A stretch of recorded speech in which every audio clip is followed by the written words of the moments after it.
दुसऱ्या दिवशी आपल्या नेहमीच्या सवयीप्रमाणे सुपर्णा लवकरच उठली. सगुण अजूनही गाढ झोपून राहिलेला होता. सुपर्णानं आपलं सगळं आवरलं. मग बाहेरच्या खोलीतला पसारा आवरायला तिने सुरुवात केली. सगुणच्या उशाजवळचा ॲस्ट्रे साफ करून ती तो टेबलावर ठेवायला गेली. त्यावेळेला तिला पेपरवेट खाली ठेवलेली ती चिठ्ठी दिसली. नकळत तिची उत्सुकता जागृत झाली. सगुणला ही 2 ओळींची चिठ्ठी कोणी लिहिली असावी? चिठ्ठी उचलून पहिल्यांदा तिने त्या खालची सही पाहिली. चिठ्ठीच्या खाली दाऊद खानची सही होती. सुपर्णानं एका नजरेत ती चिठ्ठी वाचून काढली. प्रिय सगुण, सध्या मी अतिशय आर्थिक अडचणीत आहे. कृपया आपण माझे घेतलेले पैसे परत केल्यास मी आपला अत्यंत आभारी होईन. धन्यवाद. आपला दाऊद खान. सुपर्णानं चिठ्ठी पुन्हा पेपरवेट खाली ठेवून दिली. अच्छा, म्हणजे सगुणच्या कालच्या गप्प राहण्याचं कारण हे होतं तर. सुपर्णा टेबलाजवळच्या खुर्चीवर बसली.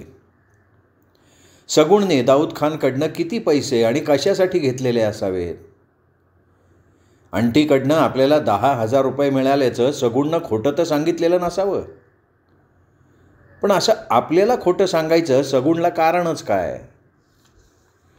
क्षणभर त्याच विचारांच्या गुंताळ्यात ती तशीच बसून राहिली. मग उठली. उरलेली खोलीची सफाई तिने पूर्ण केली. किचनमध्ये जाऊन चहा केला.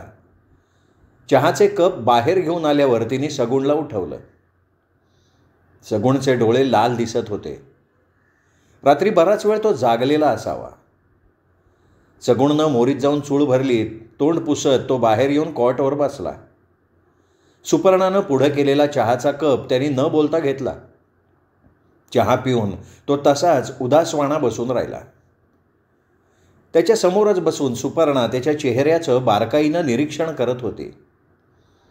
मग अचानक सुपर्णानं विचारलं, सगुण, खरोखरच तुला तुझ्या आंटीकडनं 10,000 रुपये मिळाले होते? प्रश्न इतका अचानक आणि आकस्मिकपणे विचारला गेला होता की क्षणभर सगुणच्या तो लक्षातच आला नाही. काय काय काय काय विचारलंस तू? काहीसं थांबत थांबत सगुणनं विचारलं. मी विचारत होते की खरोखर तुला तुझ्या आंटीकडनं 10,000 रुपये मिळाले होते का? हो सुपी, मी खोटं कशाला सांगेन? मग एवढे पैसे मिळूनही तुला कर्ज घेण्याची आवश्यकता का पडली? सुपर्णानं त्याच्याकडे रोखून बघत म्हटलं. तुला कसं माहिती झालं ते?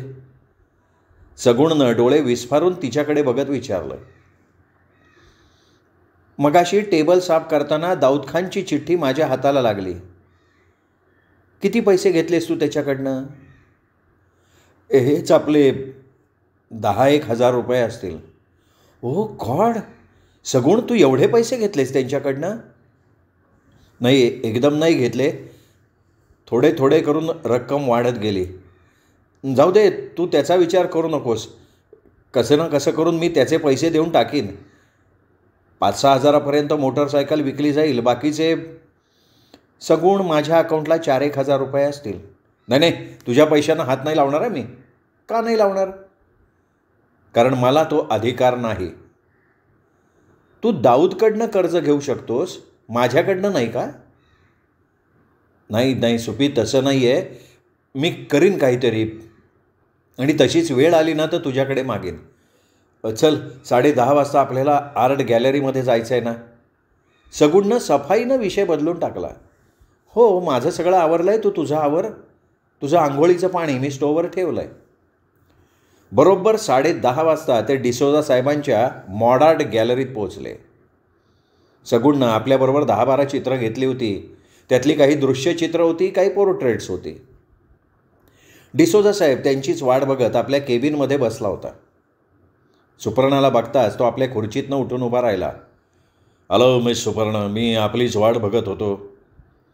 आम्हाला उशीर तर नाही ना झाला मिस्टर डिसोजा? सुपर्णानं नम्रपणे विचारलं. पण तिच्या नम्रपणातही एक प्रकारची अदब होती, सभ्यता होती. त्यावर कुठेही लाचारीचं पूट नव्हतं. अरे नाही, आणि तशीही आज माझी कुठलीही अपॉइंटमेंट नाही आहे. मग सुपर्णानं सगुणचा परिचय करून दिला. हे मिस्टर सगुण, यांच्याविषयी मी आपल्याशी फोनवर बोलले होते. आपल्याला भेटून आनंद झालेला आहे. सगुणशी जोरदार हस्तांदोलन करत डिसोजा म्हणाला आणि मग सुपर्णाकडे वळून बघत त्याने विचारलं, आपण आता कामाला सुरुवात करूया का मिस सुपर्णा? हो, तुमचाही वेळ महत्त्वाचा आहे. चला तिकडे माझ्या स्टुडिओत बसू आणि सगुण साहेबांची पेंटिंग्स बघूयात आपण. डिसोजा आपल्या खुर्चीवरनं उठत म्हणाला. सगुण काहीसा नर्वस वाटत होता. डिसोजाचं व्यक्तिमत्व, त्याच्या केबिनची सजावट वगैरे बघून त्याच्या मनावर दडपण आलं होतं. इथे आपल्याला केवळ सुपर्णामुळे प्रवेश मिळाला आहे हे सुद्धा तो विसरू शकत नव्हता. आत्तापर्यंत तो एक शब्दही बोलला नव्हता. डिसोजाच्या बरोबर सुपर्णाही उठून उभी राहिली. सगुणनं आपल्या चित्रांचं पार्सल उचललं आणि तोही त्यांच्या मागोमाग चालायला लागला. डिसोजाचा स्टुडिओ तसा छोटासाच होता, पण अतिशय कलात्मक रीतीनं तो सजवलेला होता. एका बाजूला इजल ठेवला होता आणि त्याच्यासमोर 2-3 खुर्च्या मांडल्या होत्या. मिस्टर सगुण, तुम्ही इजलवर तुमची एक एक करून पेंटिंग्स ठेवा. फ्लडलाईटचा प्रकाश इजलवर पाडत डिसोजा म्हणाला. आपण पहिल्यांदा दृश्यचित्र बघणार का पोर्ट्रेट? सगुण इतक्या वेळानंतर पहिल्यांदा बोलला होता. कोणतंही असू द्या तो. मी सुपर्ण, आपण इथे माझ्या शेजारच्या खुर्चीवर बसा. सुपर्णा डिसोजाच्या शेजारच्या खुर्चीवर बसली. सगुणनं पहिलं चित्र इजलवर ठेवलं. खिडकीवर ठेवलेला फ्लॉवर पॉट, त्यात खोचलेली रंगीबेरंगी फुलं. दुसरं. पहिल्या चित्रावर नुसता दृष्टिक्षेप टाकून डिसोजा म्हणाला. दुसरं चित्रही दृश्यचित्रच होतं.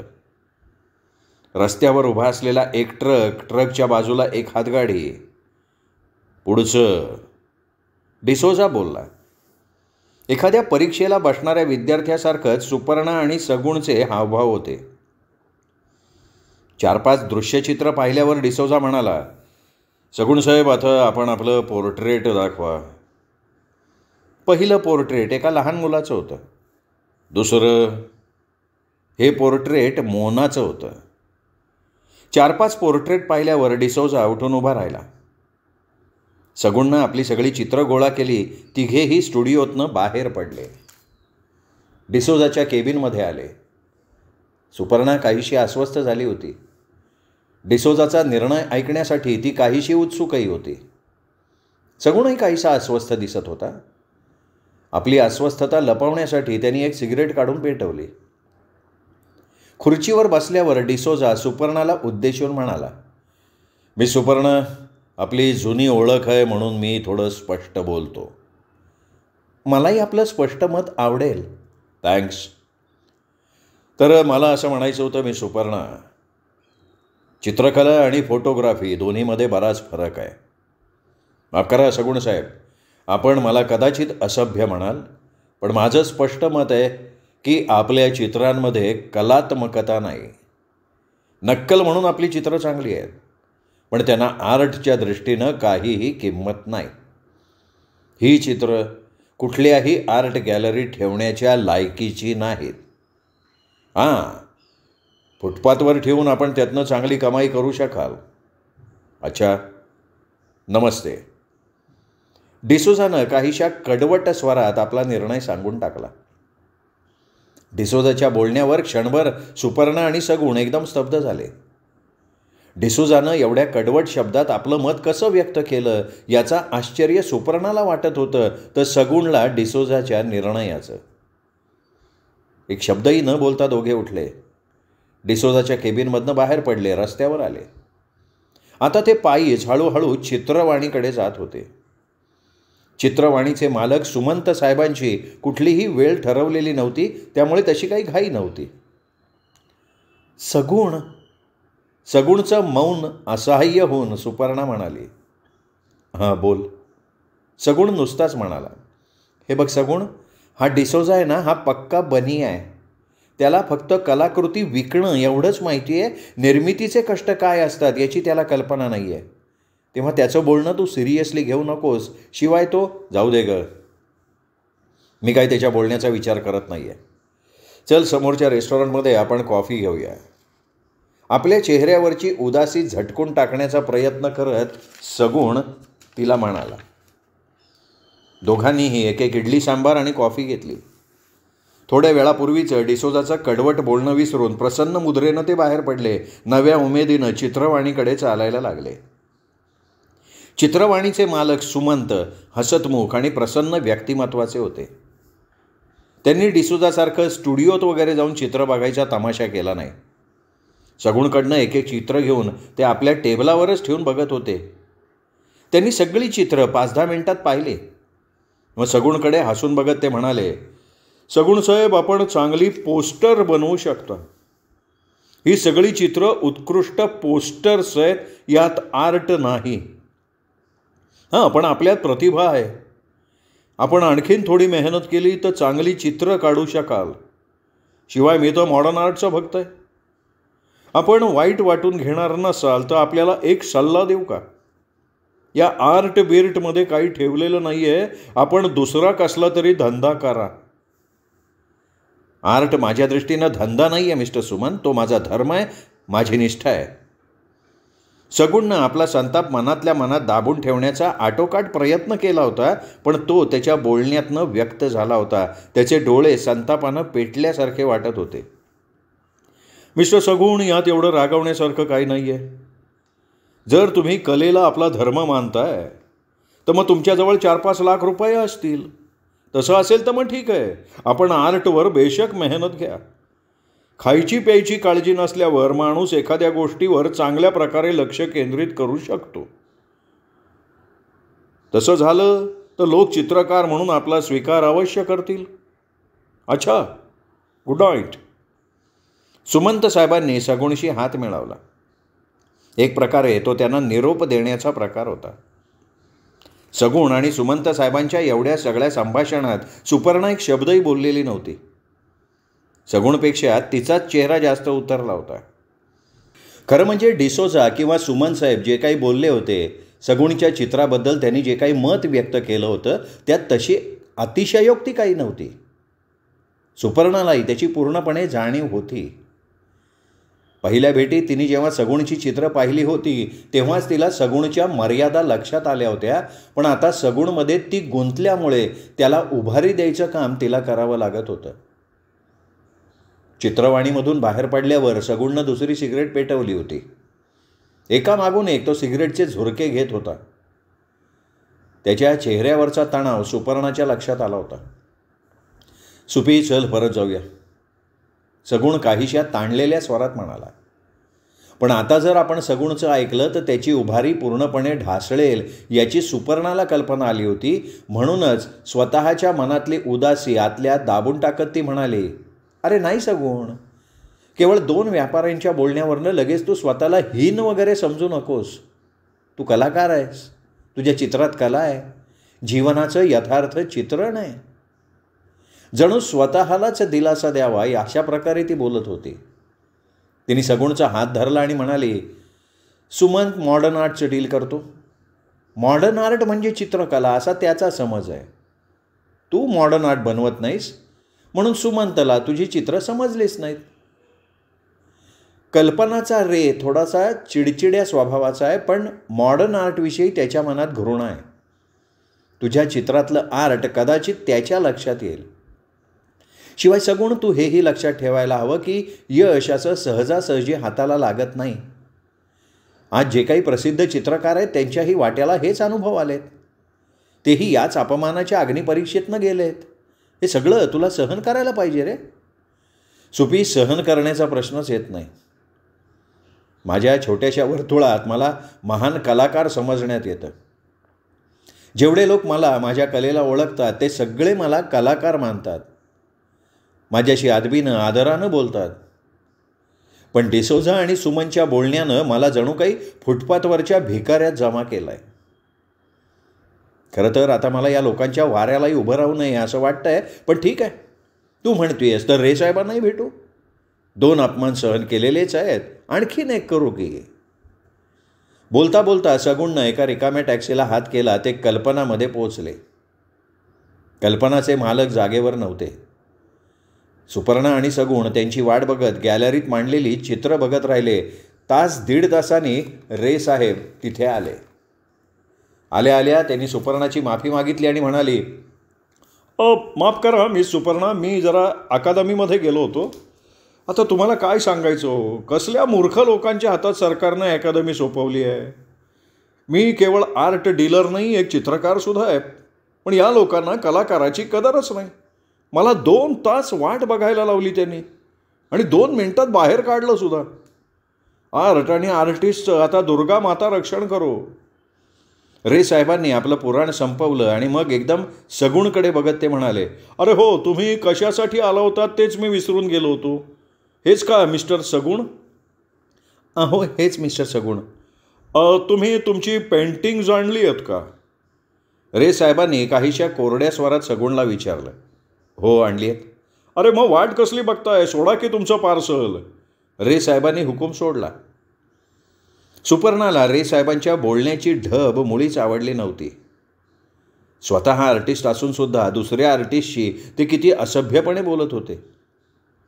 सगुणनं आपल्या चित्रांचं पार्सल सोडलं. रे साहेबांनी सगुणनं चित्र दाखवायची वाटसुद्धा बघितली नाही. स्वतःच खाली वाकून त्यांनी एक चित्र उचललं. चित्र बघताना त्यांनी त्यांच्या मनातले भाव अजिबात लपवलेले नव्हते. त्यांच्या चेहऱ्यावरचे भावच सांगत होते की त्यांना चित्र आवडलेलं नव्हतं. 3-4 मिनिटात त्यांनी 4-5 चित्र बघितली. मग सुपर्णाकडे वळून ते काहीशा उद्धट स्वरात म्हणाले, सगळा कचरा आहे मिस सुपर्णा. अरे तुमच्या तरी हे लक्षात यायला हवं होतं. तुम्ही माझा वेळ फुकट घालवलात. अरे हे काय आर्ट आहे? याच्यापेक्षा सिनेमाची पोस्टर चांगली असतात. आणि हां, तुम्ही मिस्टर, चित्र वगैरे काढायचा नाद सोडा, दुसरा काहीतरी व्यवसाय करा तुम्ही. एवढं बोलून त्यांना साधा नमस्कारही न करता रे साहेब आपल्या केबिनमध्ये निघून गेले. सुपर्णाचा चेहरा अगदी रडवेला झाला होता. सगुणचा तर दगडी पुतळा झाला होता. सिगरेटचा चटका बोटाला बसला तसा तो भानावर आला. सिगरेटचं थोटू खाली टाकून त्यांनी ते आपल्या बुटानं जोरात चिरडलं. मग आपली सगळी चित्र कचऱ्यासारखी गोळा करून तो मोठ्यानं म्हणाला, चल सुपी. सुपर्णा काही न बोलता त्याच्या मागोमाग बाहेर पडली. समोर टॅक्सी स्टँड होता. सगुणनं एका टॅक्सीचं दार उघडलं. आपल्या हातातली चित्र त्यांनी मागच्या सीटवर फेकून दिली. टॅक्सीत बसल्यावरही ते एकमेकांशी एक शब्द बोलले नाहीत. सगुणच्या चेहऱ्यावर कसलेही भाव नव्हते. एकदम भावहीन, सपाट चेहऱ्याचा तो एक साधारण माणूस वाटत होता. सुपर्णाच्या मनात मात्र विचारांची भयानक उलथापालथ चाललेली होती. सगुणच्या अपमानाला आपण जबाबदार आहोत असं तिला वाटत होतं. अपराधाच्या भावनेनं तिचा चेहरा कमालीचा केविलवाणा झाला होता. आपल्याला केव्हाही रडू कोसळेल असं तिला वाटत होतं. सगुणच्या अपमानाला आपणच जबाबदार आहोत अशी तिची ठाम समजूत झाली होती. टॅक्सी सगुणच्या चाळीच्या समोर येऊन थांबली. सुपर्णानं टॅक्सीतनं उतरून बिल पेड केलं. सगुण तिच्या आधीच टॅक्सीतनं उतरला होता. मीटर बिल पेड करून सुपर्णा वळली तसा टॅक्सी ड्रायव्हरनं आवाज दिला, अरे मेम साहब, आपका सामान. चित्रांचं पार्सल टॅक्सीतनं काढायचं दोघेही विसरून गेले होते. अरे हां, असं म्हणत सगुण टॅक्सीजवळ गेला. चित्रांचं पार्सल त्याने उचलून घेतलं. खोलीत येताच इतका वेळ दाबून धरलेला सगुणचा आवेग एखाद्या ज्वालामुखीसारखा बाहेर पडला. हातातलं चित्रांचं पार्सल त्यांनी जोरात खाली आपटलं. मग खाली वाकून त्यांनी एक पेंटिंग उचललं. जोरात खालच्या फरशीवर आपटलं. फरशीवर आपटताच पेंटिंगच्या फ्रेमचे 2 तुकडे झाले. सगुण एखाद्या वेड्यासारखा एक एक चित्र उचलून फरशीवर आपटत होता आणि म्हणत होता, ही कला नाही, याच्यापेक्षा सिनेमाची पोस्टर्स चांगली असतात. त्यानं 4थं चित्र उचललं. अर्धनग्न अवस्थेतलं ते मोनाचं चित्र होतं. त्यांनी तेही चित्र जोरात खाली आपटलं. तोवर सुपर्णा भयमिश्रित नजरेनं सगुणकडे बघत होती. आपण नेमकं काय करावं तेच तिला समजत नव्हतं. पण मोनाचं चित्र फरशीवर आपटताच जणू काही तिच्या अंगात चैतन्य आल्यासारखं झालं. झटकन पुढे होत तिने सगुणचे दोन्ही हात पकडले. अरे काय करतोय सगुण तू? काहीशा उच्च स्वरात ती ओरडली. सुपी, तू मला सोड. मला सोड तू सुपी. आज मी माझ्या हातानं माझ्या या कलेचा खून करणार आहे. आणि हे बोलता बोलता सगुण एखाद्या लहान मुलासारखा दोन्ही ओंजळीत तोंड लपवून गदगदून रडायला लागला. सुपर्णानं त्याचा हात धरून त्याला कॉटवर बसवलं. पदरानं ती त्याचे अश्रू पुसायला लागली. 5-1 मिनिटांनी सगुणचा आवेग ओसरला. सुपर्णा त्याच्या शेजारी कॉटवर बसली. सुपी, हां बोल. सुपी, मी आता निर्णय घेतला आहे. मी आता एखादी नोकरी करीन. दाऊदचे पैसेही द्यायचे आहेत. आता मला कळून चुकलं आहे सुपी की पेंटिंग्स वगैरे बनवून मी त्याच्यावर पैसे कमवू शकणार नाही. नाही सगुण, अरे तू एक कलाकार आहेस, तुझ्यात प्रतिभा आहे. तुझी नोकरी करायची इच्छा असेल तर कर, पण मी तुला पेंटिंग्ज सोडू देणार नाही. तुझ्यातल्या कलाकाराचा असा गळा घोटायचा तुला काहीही अधिकार नाही आहे. ठीक आहे सुपी, मी तसा प्रयत्न करीन, सगुण अनिश्चित स्वरात म्हणाला. हळूहळू दिवस उतरणीला लागला होता. सगुण झोपला होता. सुपर्णा तशीच कॉटवर बसून राहिली होती. आपल्यामुळे सगुणचा अपमान झाला ही गोष्ट तिच्या मनाला फार लागली होती. सगुणला कोणत्याही परिस्थितीत साथ द्यायचा तिने निश्चय केला होता आणि त्यासाठी सगुणबरोबर लग्न करण्याचा निर्णय तिने घेतला होता. उद्या शनिवार. परवा रविवारी डॅडींकडे जाऊन सगुणशी लग्न करण्याचा आपला निर्णय ती त्यांना सांगणार होती. मनाशी निर्णय घेतल्यावर तिचं मन काहीसं हलकं झालं. मनातल्या अपराधाची बोज कमी झाली.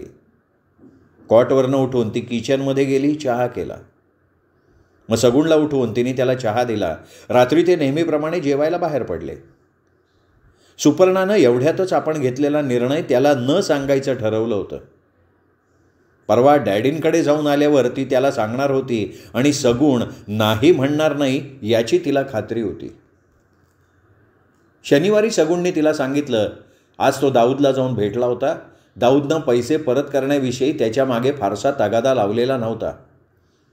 आपल्या अनेक देणेकरांना त्यांनी स्मरणपत्र म्हणून अशा मजकुराच्या चिठ्ठ्या पाठवल्या होत्या. त्यात त्यालाही तशा प्रकारची चिठ्ठी लिहिली गेली होती, केवळ एक औपचारिकता म्हणून. त्याचं ऐकून घेतल्यावर सुपर्णा गंभीरपणे म्हणाली, पण सगुण ते बाकी काहीही असलं तरी दाऊदसाहेबांचे पैसे लवकरात लवकर परत करणं हे आपलं कर्तव्य आहे. तसंही मला हे असे कोणाचे पैसे अंगावर असणं आवडत नाही.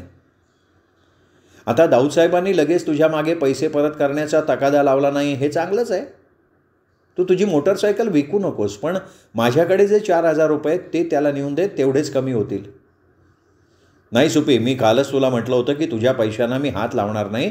मी जसे होतील तसे त्याचे पैसे परत करेन. अरे पण कसे देणार आहेस तू त्याचे पैसे? क्षणभर सगुण गप्प बसला. मग मनाशी निश्चय करत म्हणाला, सुपी, तुझ्या भावना मी समजू शकतो, म्हणूनच तुझ्यापासून मी आता काहीही लपवणार नाही. मी दाऊदचा माल इकडचा तिकडे पोचवतो हे मी तुला सांगितलं होतं. हा माल काही साधारण नसतो. सुपी, दाऊद चोरीचा माल खरेदी करतो आणि मी तो माल योग्य ठिकाणी पोचवतो. हा माल जेवढा अधिक किमती असतो तो पोचवताना तेवढा जास्त धोका असतो आणि मग त्या प्रमाणात दाऊद मला अधिक कमिशन देतो.